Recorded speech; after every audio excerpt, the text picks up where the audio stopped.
नमस्कार, मैं आपके साथ विभा उपाध्याय और आप देख रहे हैं न्यूज 18 बिहार झारखंड का डिजिटल प्लेटफॉर्म।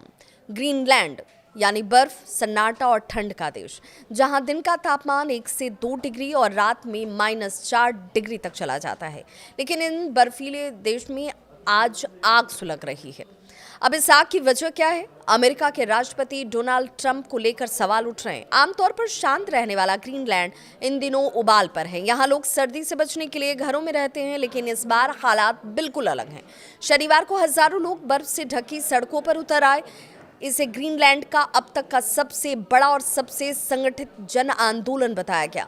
दरअसल डोनाल्ड ट्रंप एक बार फिर से ग्रीनलैंड पर अमेरिकी नियंत्रण की बात को दोहरा चुके हैं और इसी के खिलाफ उबाल है। इसी के खिलाफ लोगों में नाराजगी है।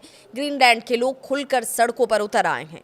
प्रदर्शनकारी का साफ संदेश है कि ग्रीनलैंड न बिकेगा, न अमेरिका का हिस्सा बनेगा। ग्रीनलैंड की राजधानी नूक में ऐसा दृश्य पहले इससे कभी नहीं देखा गया। करीब 20,000 की आबादी वाले इस शहर में लगभग 1/4 लोग सड़कों पर उतर आए। लोगों के हाथों में राष्ट्रीय झंडे, तख्तियां, पोस्टर थे जिन पर लिखा था ग्रीनलैंड बिक्री के लिए नहीं है। भीड़ शहर के केंद्र से सीधे अमेरिकी वाणिज्य दूतावास तक पहुंची। हालात को देखते हुए अमेरिकी कॉन्सुलेट को पुलिस ने सील कर दिया। सिर्फ ग्रीनलैंड ही नहीं, डेनमार्क की राजधानी कोपेनहेगन को अगर यूरोप के कई शहरों में इसी तरीके के मुद्दे का समर्थन प्रदर्शनकारियों की तरफ से करते हुए देखा गया। ग्रीनलैंड के प्रधानमंत्री जेंस फ्रेडरिक नील्सन खुद इस मार्च में शामिल होते हैं और अपना समर्थन देते हैं। उन्होंने एक बर्फीले टीले पर चढ़कर राष्ट्रीय झंडा लहराया। इस पल को देखकर पूरी भीड़ ताली और नारों से गूंज उठी। प्रदर्शनकारियों का साफ कहना है कि ट्रंप के बार बार दिए जा रहे बयान उन्हें सड़कों पर उतरने के लिए मजबूर कर रहे हैं। लोग ये कह रहे हैं कि हम पहले भी बिकाऊ नहीं थे और आज भी नहीं हैं। ये हमारी ज़मीन है, हम चुप नहीं बैठेंगे। ग्रीनलैंड का सीधा संदेश है, हम ना अमेरिका के थे और ना कभी होंगे। इसी बीच अमेरिका से ये भी खबर आई कि डोनाल्ड ट्रंप ने डेनमार्क और कुछ यूरोपीय देशों पर 10% टैरिफ लगाने का ऐलान तक कर दिया। ये वही देश हैं जो ग्रीनलैंड पर अमेरिकी दावे का विरोध कर रहे हैं। इस खबर के बाद प्रदर्शनकारियों का गुस्सा और भड़क उठा, लेकिन लोगों ने कहा कि आर्थिक नुकसान से ज्यादा जरूरी है अपनी आज़ादी और आत्मनिर्णय।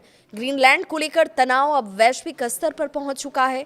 फ्रांस, जर्मनी, स्वीडन और नॉर्वे जैसे नाटो देशों ने नार्कटिक क्षेत्र में सैन्य तैनाती की घोषणा तक कर दी है। डेनमार्क का कहना है कि ये कदम आर्कटिक की सुरक्षा मजबूत करने के लिए जरूरी है। डोनाल्ड ट्रंप का तर्क हालांकि इसके बिल्कुल उलट है। वो कहते हैं कि ग्रीनलैंड अमेरिका की राष्ट्रीय सुरक्षा के लिए बेहद अहम है।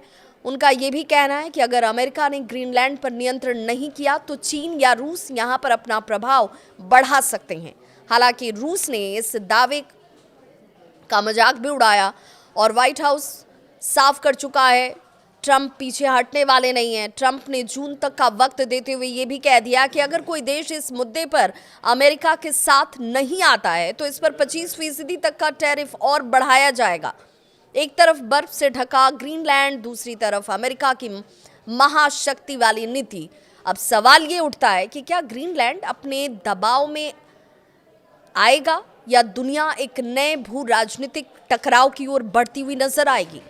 आप इस मामले को कैसे देखते हैं? कमेंट में अपनी राय जरूर साझा करें।